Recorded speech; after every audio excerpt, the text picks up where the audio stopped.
اعوذ باللہ من الشیطان الرجیم، بسم اللہ الرحمن الرحیم۔ اللہ تعالیٰ یہ سورہ کو میں شروع سے پڑھنا چاہتا ہوں۔ شروع کرتا ہوں اللہ کے نام سے جو نہایت مہربان بڑے رحم والے ہے۔ حامیم کا معنی تو اللہ ہی بہتر جانتا ہے۔ سورہ کون سا؟ اللہ قاف، ٹھیک ہے۔ یہ کتاب اللہ زبردست حکم والے کی طرف سے بھیجی گئی، یعنی اللہ کی طرف سے بھیجی گئی۔ کیسا بھیجی گئی؟ جبریل علیہ السلام میسنجر ہے، اللہ کے حکم کو ہمارے پیغمبر صلی اللہ علیہ وسلم اللہ کو پہنچائے۔ اور ہمارے لیے میسنجر کون ہے؟ ہمارے محمد مصطفیٰ صلی اللہ علیہ وسلم میسنجر ہے، وہ اللہ حکم کو ہم تک پہنچا دیا۔ دیکھو اللہ کے اس قرآن کو اللہ نے نازل فرما دیا جبریل علیہ السلام کے ذریعہ پیغمبر صلی اللہ علیہ وسلم کو، اور پیغمبر صلی اللہ علیہ وسلم کے ذریعہ ہم تک پہنچ گیا۔ سمجھ گئے نا؟ ہم نے آسمان اور زمین کو اور جو ان کے درمیان میں اس حکمت کے ساتھ ایک میعاد معین کے لیے پیدا کیا۔ یہ زمین اور آسمان کے بیچ میں جتنے بھی جو کچھ چیز ہے، ایک معین وقت کے لیے پیدا کیا، یعنی انسان کو جانچنے کے لیے یہ دنیا میں پھنس کر اللہ کو یاد کرتا ہے یا دنیا کر کے دنیا دار بن جاتا ہے۔ جیسے آدم علیہ السلام کو، دادی ماں حوا کو، دادا آدم کو جب جنت سے باہر نکال دیا تو اس دنیا میں ان کو بھیجنا پڑا۔ یہ سب کچھ کس لیے بنا دیا؟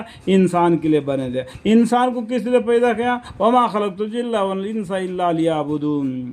اس میں پڑھ کر تم اللہ کو نہیں بھولنا، ایک دن تم اللہ کے سامنے جانا ہے اور حساب دینا ہے۔ ایک معین وقت کے لیے پیدا کیا۔ یہ چاند کے بے نور ہو جائے گا، سورج بھی بے نور ہو جائے گا، اور ستارے بھی ٹوٹ پھوٹ پڑیں گے، جیسا کہ قرآن میں 30واں پارے میں لکھا ہے اذا زلزلت الارض زلزالها۔ اور بھی دیگر کتاب صورتوں کو پڑھنے سے آپ کو کچھ سمجھ میں آ جائے گا اور معلومات پڑ جائے گا، ٹھیک ہے۔ اور جو لوگ کافر ہیں ان کو جس چیز سے ڈرایا جاتا ہے، کون سی چیز سے ڈرایا جاتا ہے؟ قیامت کا دن سے ڈرایا جاتا ہے۔ تمہیں ایک دن اللہ کے سامنے جانا ہوگا، تم کو حساب دینا ہوگا، اسے ڈرایا جاتا ہے۔ واتقوا اللہ واطیعون، اللہ سے ڈرو، میرا کہنا مانو۔ یہی پیغمبر سبھی نے یہی بولا، اس سے بے رخی کرتے ہیں، اس بات سے بے رخی کرتے ہیں۔ جتنے بھی پیغمبر 1,24,000 پیغمبر آئے، ان سب کو یہ لوگوں نے جھٹلا دیا، اور ہمارے محمد مصطفیٰ صلی اللہ علیہ وسلم کو بھی جھٹلا، اتنے تکلیفیں دیے، اتنے مصیبتیں ڈال دیے ہمارے محمد مصطفیٰ صلی اللہ علیہ وسلم پر۔ حدیث مبارک میں آتا ہے کہ جتنے 1,24,000 پیغمبر دنیا میں، ان سب سے بڑھ کر زیادہ ہمارے محمد مصطفیٰ صلی اللہ علیہ وسلم کو دیے، لیکن انہوں نے صبر کیا، کبھی بھی بد دعا نہیں مانگی۔ دیکھو دیگر حدیث کی روشنی میں جا کے دیکھو، کہیں بھی ہو ہمارے محمد مصطفیٰ صلی اللہ علیہ وسلم نے بد دعا نہیں مانگی۔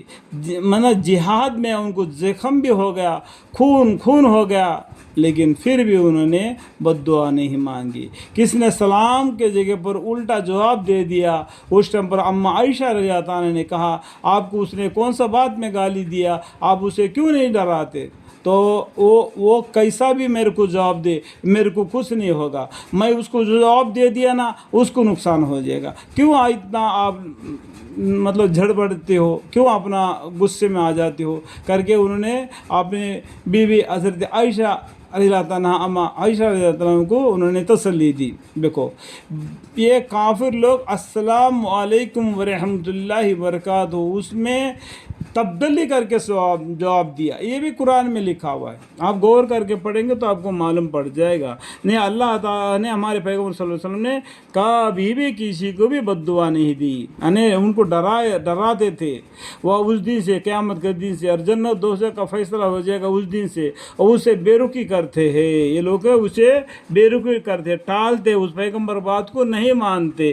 آپ کہیں کہ یہ تو بتلاؤ جس چیزوں کی تم خدا کو چھوڑ کر عبادت کرتے ہو، یعنی شرک کرتے ہو، اللہ کے برابر دوسرے کو ٹھہرا کر اس کا عبادت کرتے ہو، اس کو پوجا کرتے ہو، ایسا بتاؤ ان لوگوں نے کون سا چیز کو بنایا؟ زمین کو بنایا، آسمان کو بنایا، کوئی انسان کو بنایا، کوئی پرندے کو بنایا، کون سی چیز کو انہوں نے بنایا؟ یہ بتلاؤ مجھ کو، یہ دکھلاؤ کہ انہوں نے کون سی زمین پیدا کی ہے، یا ان کو آسمان میں کچھ ساجا ہے، آسمان میں کوئی ان کا بات چیت ہے، ان کا بول بال ہو رہا ہے؟ اللہ آسمان کس کا بول بالا ہو رہا ہے؟ اللہ کا، اور 4 بڑے فرشتوں کا، اور باقی بڑے اور فرشتوں کا۔ آسمان میں اللہ کا بول بالا ہو رہا ہے، اور زمین میں بھی اللہ کا بول بالا ہو رہا ہے۔ جس کو تم گھٹتے ہو، تمہارے اپنے باپ داداؤں کو دیکھے اس کا پیروی کر رہے ہو، اس کا کوئی دلیل تمہارے پاس کوئی ہے؟ تو لاؤ، نہیں تو متیا ہو کر آ جاؤ۔ جس نے آسمان زمین کو پیدا کیا اسی کی عبادت کرو۔ اس کو کس نے پیدا کیا؟ آدم علیہ السلام کو کس نے پیدا کیا؟ اللہ نے پیدا کیا۔ اسی نے زمین آسمان کو بھی پیدا کیا تاکہ آدم علیہ السلام جنت سے نکل کر زمین میں اپنا زندگی بسر کرے۔ ابھی آپ کو معلوم ہونے کے بعد بھی جو جدی میں اب کھڑا ہے تو اس کا دیکھ بھال اللہ کر لے گا۔ میرے پاس کوئی کتاب جو اس سے پہلے ہو کی ہو یا کوئی اور مضمون منقول لاؤ، اگر تم سچے ہو تو اس کے بارے میں جو شرک کرتے ہو ایسا کون سی کتاب میں لکھا ہوا ہے؟ اگر تم سچے ہو تو لے آؤ، ان کنتم صادقین۔